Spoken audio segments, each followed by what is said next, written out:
hydration is great, but I feel like we're too focused on hydration and we're missing out on some of the other things that we should be consuming, and these are them. And that lets you save. Okay.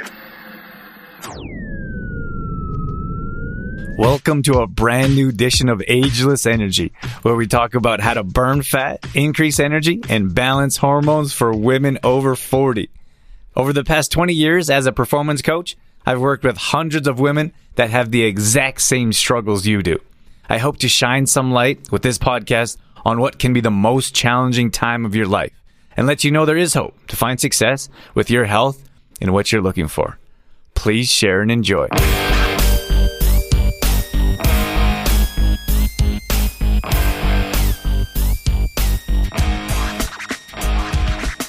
Good morning. We got another show coming at you. I suppose whether you're listening in the morning or in the evening, regardless, welcome, and we're excited to jump into this topic. So, you could be bloated, up peeing all night, and focusing on the wrong thing, entirely stressed out about overhydration or drinking too much water throughout the day. I always got to be drinking water, right? It's an obsession. And if that's you, the peeing all night or the bloating and not really sure what's happening with the whole digestion deal, I'm going to clear up some of those, some of that mindset for you. And I think I'm going to offer some insight that you may not have heard before. So I want to do something a little bit different. Like, it's always, not always the same, but you hear the same information from the same people. It's like, you got to drink 2 to 3 liters of water, or you got to drink a gallon of water. And I'm like, is that realistic? And is it beneficial? And I'm going to say no to both. So let's talk about it. Let's break it down. And I'm going to share with you some of my insights. So let's talk about water in particular here, because this is something that's, how can I say, not concerning, but it's on my mind because we have, most of you know, we have a child now. So things level up. In my opinion, things level up. So it's not just the concern for our health now, or the concern for us before we develop any products. And to be honest with you, probably before we even share any information, we try it on ourselves first. So I don't recommend or suggest anyone do anything that I haven't tried. So, and that's more important when it comes to supplementation. Before we bring any products to market, we try them ourselves, and we make sure there's clear research and data supporting the ingredients and the products that we bring out. But at any rate, so now, I suppose now it's a level up. So it's us. We look at ourselves first. Will this help benefit ourselves? Is this a clean product that will improve our health? How about? And then we look at family and friends. Then we look at clients and the general public. And then now we got to take all that to the next level, because we have a toddler, and it's like they're even more sensitive. And you have to look at absorbability, and there's a lot to it. I think it's odd. Like, we live in such an odd world where it's like you give your toddlers as much as you can, or babies, like all organic, it's all clean, and then it's like the older they get, the less clean food, so it's no longer organic because it costs too much, or you're not so concerned about the ingredients because you can't, like, this is what we hear, they can't avoid sugar for their whole entire life. And I'm like, what kind of comment is that? Great, but as long as I can figure it out, as long as I can control that, they're not going to get it. So I guess what I'm saying is, it's even hydration in particular is even more apparent on my mind. So now, like, we particularly boil our water. We boil all of our water anywhere we go before we drink it. I think that there's real issues with bottled water. There's new research coming out with the plastic leaching into the water. And then on top of that, I think there's very clear studies also that bottled water isn't necessarily better for you than much else, like regular tap water. And I think sometimes they bottle tap water. Actually, this is slightly a different point, but I watched this one it wasn't a documentary, it was like an experimental video of I think they were in Malibu at like a fancy restaurant. They actually obviously got permission from the restaurant, and they had hose water. They put hose water in like bottles of, I think they were glass bottles of water, or they may have even been filling the hose water up in glasses, and then they would present these people with the glass of water, and it was all the same water. It was all hose water, like literally from a hose. And they said, and the fancier the name, or the more the exotic name, including the higher the price, the people would say, oh, this one tastes better. And it was all the same water. But I feel like that's very similar to a bottled water. Like, you have a bunch of different bottled waters out there. I'm not going to name any in particular because I don't care that much too. But people are like, oh, I only drink. I said I wasn't going to name like Avion or whatever. Is that still a thing? So, and I'm like, it's bottled water. I don't. Or they have like Mount Everest on one of the bottles, and I'm like, is that really from Mount Everest? Probably not, right? So, at any rate, I think there's a lot of shady things that happen in the water industry with any industry that's like mass marketed. Like you have Coca-Cola buying water companies. Coca-Cola has bought coconut water company, but it's the same thing. Like you have like Clorox, a giant company, is buying health food. And we see this quite often now. We see big pharmaceutical type of companies. They're now buying up, more natural, holistic types of companies and brands because they're taking part of the market share and they don't want that. So it's also a natural, not just pharmaceutical. It's like a natural progression in business. The bigger guys usually buy the little guys before they get too big and compete with them. So I feel like there's a lot of shady things happening behind the scenes in the water industry, which is why I feel like we have to be paying attention to that, because most of us are drinking water all day or throughout the day. And then maybe you have younger ones. It could be your kids or grandkids, and they're drinking water, and that's going to affect their body positively or negatively. So it's definitely something to pay attention to. And I guess that's why you're here. For us, like I mentioned, boiling water, like I don't know what happens. And I don't think to be honest with you, I don't know if it's 100% truth. They say like there's water runoff, or like we don't know what happens with the water. Like here locally in Olds, every once in a while the water smells really bad, and I'm like, and I think can anyone back me up here, or anyone else notice that? Is that, or in your town or city, wherever you are, sometimes when they run the water, like we run the water from our taps, and it has like a really bad odor, and I'm like, and then sometimes there's water advisories, which is rare. Even when the water like smells really bad, there's no advisories out there, and I'm like, what's happening? Like, what are they doing to cause the water to smell so bad? So at any rate, that is very concerning to me, because that's I mean, you need water to survive, but it's concerning to me that there's not exactly like a truth or a reasoning behind that kind of stuff. And then of course you have to look at what they're putting in water. Like I'm not a fan of fluoride. That was passed recently in Calgary. They actually voted to put the fluoride in the water, even though it's actually absolutely bonkers. Like even in many places in Europe, fluoride is banned, and we're like, yes, go fluoride. I don't want to focus on that too much because I understand there's a lot of different opinions, but it's just very concerning to me. I feel like you shouldn't be allowed to put anything in water, right? Even those water bottles that you're selling as water now, they're putting a bunch of other junk in there that you shouldn't be consuming. Like I would pay very close attention to those bottled waters that you're buying if that's what you're doing. Then you could look at one-use plastic. I really dislike. And you go to any beach. We were recently away in a beach environment or a beach town, and there was plastic all over. And it was, what was really cool is they had buckets. They had buckets next to a garbage can, and you can grab a bucket and walk up and down the beach. And I thought it was really cool because it was like, take accountability. You want to have a nice beach without plastic or junk or trash on it, then help out and help participate and pick it up a bit. But there was tons of like plastic lids, pieces of plastic, pieces like crushed. And where do they come from? They're coming from the ocean, right? People aren't walking up and down the beach and dropping their caps. In most cases, they were like old and worn, and it was like, where did this come from? Other parts of the world, right? So I think it's very concerning what's going on with water in particular,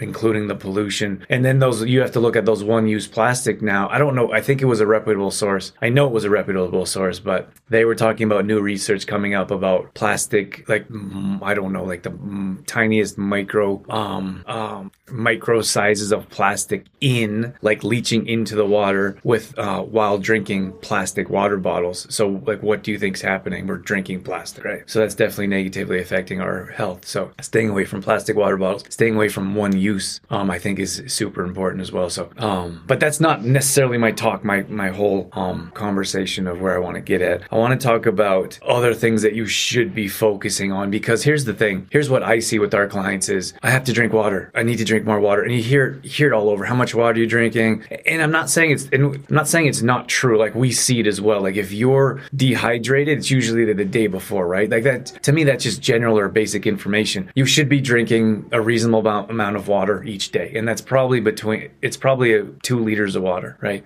The problem is we're not drinking clean water. Like I was mentioning, it's probably tap water. It may be cheap, low quality plastic, water bottles from plastic, which is a problem as well. And then all we're doing is focusing on drinking water. And there's so many other things that we should be drinking drinking. So I'm going to get into that here, but the other things will actually help increase your hydration levels as well. So if you're entirely, like if your mouth is dry and you feel dehydrated or you have a headache, it's because of the past. It's not that day. Like, oh, I drank 2 big glasses of water today, but I can't get enough water and I've got a headache and I just don't feel right? I think most of us know what it feels like to be dehydrated. Like most of us at some point in our lives drank too much alcohol, right? In most cases, that hangover is due to massive dehydration. So we have to do things to hydrate ourselves. And then of course you have to look at different qualities of water, right? Like I'm doing more research on that now. And if you probably could have guessed that many times when I do shows, it's because of what we're going through or dealing with or researching or learning about in our lives. And it's no different here. We're looking at a better quality water system built in under the counter. That would be the best source for you to purchase, in my opinion. So you have reverse osmosis. Gary Breck is, at least from my understanding, he was kind of the first to start talking about hydrogenated water. I say hydrogenated oil so often. I was saying the wrong thing. So if you guys have questions about this topic or any feedback, let me know. I'm always happy to read comments that are coming through. So I feel like we're focusing on the wrong thing. It's like, I gotta hydrate. Meanwhile, we have other avenues that we could be using as hydration. And I have 5 different avenues I'm going to mention for you. So 5 that I would choose to focus on a bit more than just water or just like, when we hear hydration, we think about hydration, it's just water, right? But I feel like we have to look at other avenues that could help support, offer nutrients, offer other benefits, and also hydrate us as well. So I got a list here for you guys. A couple of things that I should mention. Maybe I'll mention this briefly first. Is that in most cases this is what we see. We see people some people never miss their cup of coffee, right? But to drink a tall glass of water is very rare. But never miss their morning coffee, which is fine. If that's what you choose to do, enjoy your coffee and move on. But then we have juice. Like a lot of people just drink juice. Then we have pop, we have energy drinks, and then we have alcohol. So those are the different avenues of people that are using in different ways to dehydrate your body. A lot of people are like focusing on just water. I got to get my water in, but then they're also supplementing with these other avenues of they're drinking their 2-liter water, but they're having their coffee, which is fine. And then they're having their energy drinks. But I want to give you 5 different areas here that we like to focus on or I consume on a regular basis that can help you look at hydration a little bit different. So the first one is going to be bone broth. So everybody asks me, I get this question at least, if not daily, multiple times a week, is collagen. What do you think of collagen? And I'm like, so the easy answer is I did a lot of research looking into collagen. And the problem is it wasn't something that we could ethically, morally source that I felt would be a clean to bring to the market. And I look at the best quality possible. So before we bring a product to market, there's a lot of research that goes behind it. It's not just like, hey, let's grab this from a manufacturer and throw it up. We don't do private labeling. What other companies do is they'll grab a product, like you look at our protein supplement. Many of you use our vanilla protein. It's one of our best sellers. And we help design each of our products. If you're looking at our magnesium products, even our body butter, like that's our own formulation. So we look at every single ingredient, where that is sourced from, where that comes from. You look at cheap, low quality companies, all they do is they buy the same product from one manufacturer that 1,000 other companies are selling, and they slap their label on it. It's called private labeling. It's not illegal. There's nothing morally wrong with it. It's just not what we do. We look at every single ingredient and we work with manufacturers to develop different products. So I feel like that's worth mentioning in helping you understand that there's different levels and it takes a lot of time and effort to bring something to market. So when it came to collagen, it was like I'm not saying all of them, I'm just saying what I found in my own research was most, like bovine, for example, that's bovine collagen is beef. Most of that was very unregulated, coming from Taiwan or China, not something that we wanted to source as a quality product because there's too many behind the scenes happening for us to be able to recommend that. Fish collagen was another one, a cleaner one, but then you have to look at, it's called, it's been a while since I did the research, marine collagen, and that's fish. So you have to look at a lot of companies that are getting into fish collagen is they're ruining the ecosystems of the ocean by mass fishing and then turning that into processing that and turning that into collagen. And then some of them, and whether this is proper or not, just didn't sound all that great to me. They would buy the pieces from fisheries. They would buy the pieces of fish, like the guts and the eyes and the tail and the bones, and they grind that all up.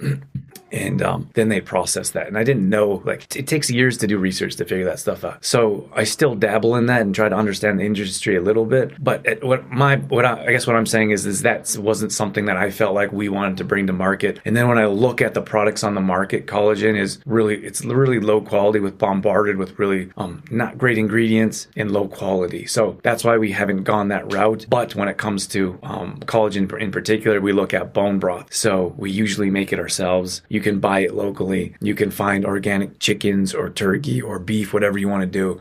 Our grandparents have been making bone broth for generations, so it's not like a new thing. And we look at the holistic avenue in most cases. So bone broth is fantastic for a number of minerals, including the collagen that can help with your skin elasticity, can help heal your joints. It's great for digestion. It can help heal IBS. Leaky gut syndrome. There's a lot of different areas. So drinking bone broth is something I recommend, something that we do just about every morning. The only time we don't is when I'm in between batches. Like I make a batch, put in the fridge, and then I go, and then maybe a week or two, and then I make another batch. But drinking bone broth on a regular basis for those benefits is definitely recommended. So bone broth is one of the liquids that I would recommend drinking on a regular basis. So, okay, that's number one. Number two is a green smoothie. Crazy, I know. This is terrifying to a lot of people. But a green smoothie has a number of different benefits. So when we look at a green smoothie, we have a full recipe on our website, trueformlife.com. So we have we have celery and cucumber. Celery and cucumber combined make a complete protein. Very interesting, right? It's not pound for pound the same as a steak, for example, but it has the building blocks. It has all the building blocks that you need to complete a complete protein through amino acids. So that's very important because it works differently it's very bioavailable. So when we start working with people and maybe we might do a detox or we might recommend a green smoothie, people start to say, they feel more awake, more alive. They feel more energy. And that's because there's all these little phytonutrients filling your cells. And on top of that, we put in there lemon, which is alkalizing. We put in ginger and turmeric, both good for your joints, immune system, healing. So you have your green smoothie to help hydrate your body, and it has tons of benefits. Now, you don't put pineapple in there, you don't put apple in there to sweeten it. That sugar, extra sugar that we don't need, so that will be hydrating along with other benefits. For bone broth, is that a cup or less? It really depends. It doesn't matter. That kind of stuff.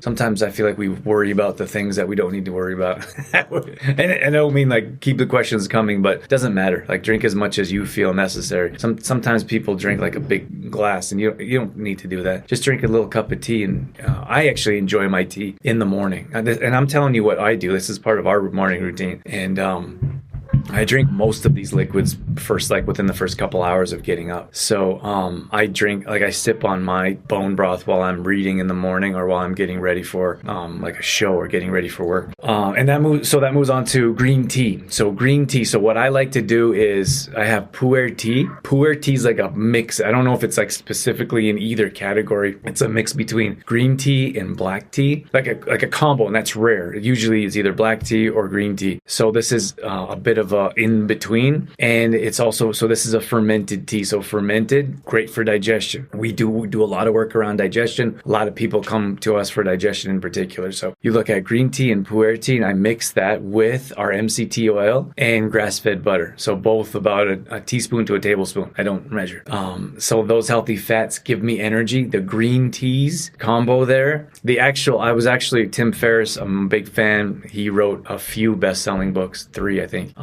And he's one of the first entrepreneur guys I started to follow, but he's into a bit of biohacking, but hacking your life and doing things as simple as possible. At any rate, he cited some clear research on the pu'er tea and the green tea, the combination suppressing cancer cells. So I feel like, I don't want to get into the cancer talk, but I feel like we all have cancerous cells in our body, and stress fuels those cancer cells, and then not addressing these concerns early on, we wait and like these things accumulate in our body. We continue to put low quality foods, we don't exercise, stress builds up, and I feel like that fuels the cancer cells and helps them build. So at any rate, it's not my favorite topic to talk about. So at any rate, everyone should probably be concerned. I think everyone, I think it's fair. Is it fair to say that everyone has cancer cells in their body? Doesn't matter.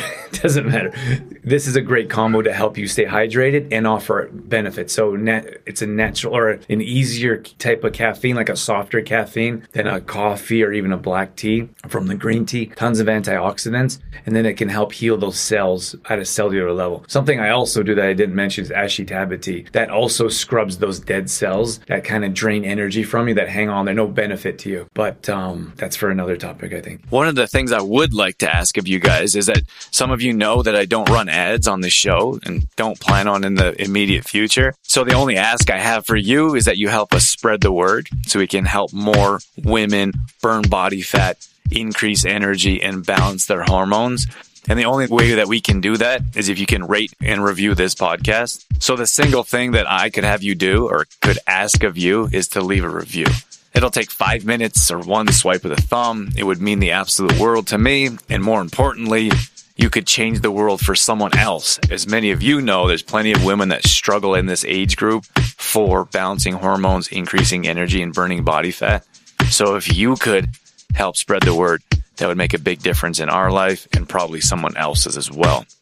Kombucha. Okay, so kombucha and magnesium. So these are two that I combined together. This is the fourth one. This is the fourth hydration types of alternative to just liquids that I want to share with you. So, kombucha. So this is the fourth one. So remember, if you guys missed the beginning of this, I was talking about hydration is great, but I feel like we're too focused on hydration and we're missing out on some of the other things that we should be consuming, and these are them. So think about, we're just thinking about water when we could be thinking about some of these other tips. Like you could be like, oh, I got to get my water in, but I'm too full to drink a green smoothie, or I'm too concerned about my water and maybe coffee and then energy drink in the afternoon, and I'm not really considering bone broth or how that can actually help improve my not just hydration levels but minerals, digestion, etc. that I previously mentioned. Very distracting. Working from home is a different beast. I've been working from home before the last few years, and everyone knows what happened last few years. Most people are working at home. They're like, this for the first month or 6 weeks, they're like, this is great. I get to wake up and work in my pajamas. And then half the world went back to work and they're like, thank goodness. Working from home and all the distractions is more than a challenge. So we have the next one I wanted to mention is kombucha. So kombucha is something that I feel like most people should consume. Maybe it's not for everyone. There may be some underlying medical issues that I don't know about that it could cause you to stay away from kombucha. But in most cases, it's great for digestion. It's good for your immune system. It's good for your gut health, that microbiome that a lot of people struggle with. So kombucha is one thing that we like to consume in the morning. And then on top of that, we put our liquid mag. Our little guy actually asks for it every morning. He says, booch, booch, booch. So he's starting out early. He gets greens. He gets a protein smoothie.